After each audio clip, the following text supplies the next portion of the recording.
Mbola ao anatin'izay taranja bola lavalava izay ihany sy dia tamin'ny herin'ny toy izao tokoa no vita tanteraka ny fandaharam-potoanan'ny fédération teo amin'ny famaranana ny top gold top 8 izany ka dia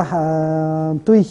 araka izany ny fifaninana manaraka izay karakarain'ny fédération eo ihany koa ny hetsika lehibe izay fankalazana ny 70 taonan'ny rugby izay ametraka tsangam-bato lehibe eny amin'ny kianjamaky ny fédération ka isan'izany ny fananganana ivonteran'ny fédération eny amin'izany kianjamaky izany mitondra fanazavana mikasika indrindra izay andriamatoa Marcel Rakotomalala filohan'ny rugby malagasy. Vita soma tsara tokoa ny lalao rehetrarehetra ary dia niarahana hita ireny no nivokatra ary nafinaritra ny endri-dadao rehetrarehetra nandritra ny lalao ary tena tamin'ity taona ity zany dia nahitana n'ilay tena hoe fair-play teo amin'ireo mpilalao rehetrarehetra zany ary anisany mitondra anjara brika tamin'ireny ianareo mpikirakira vaovao ary akoatran'ny nareo mpikirakira vaovao moa zany dia isorana manokana koa ireo sponsor ireo partenaire ny Malagasy Rugby ny Star ny Orange ny BFV ary ny Air Madagascar ary isorana ihany koa ianareo petit baolina lavalava rehetrarehetra zay tonga nanotsona tonga nijery ireny lalao avoleta teo amin'ny rugby malagasy ireny ary isorana ny mpilalao zany zay nampiseho ihany koa ny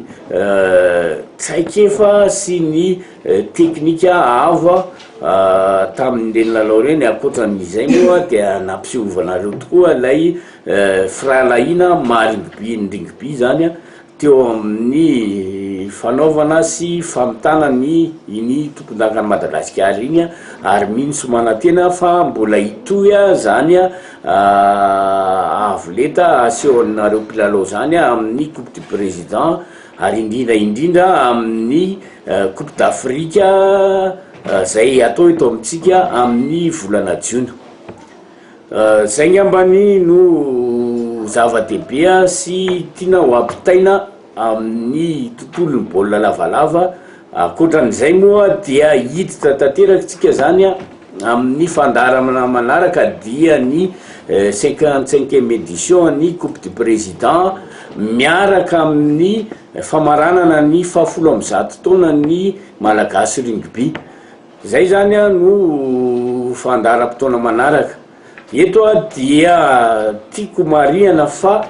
amin'ny 70 taona famalana 70 taona io zany dia nisy ny fametrahana ny vato fehizoro zany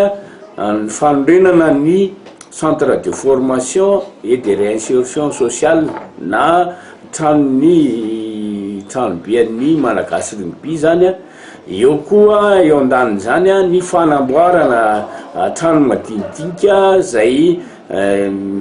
misy ny vestiaire ny lozina VIP sy ny hoanareo mpikirakira vaovao zany entina hanatsarana ny foto-drafitrasa eny mikanjany Maky iny ny anaovana izany zavatra zany dia partenariat zany eo amin'ireo sponsor sy ny fanjakana ary ny Malagasy Rugby nentina hanatanterahana izany zavatra rehetrarehetra zany.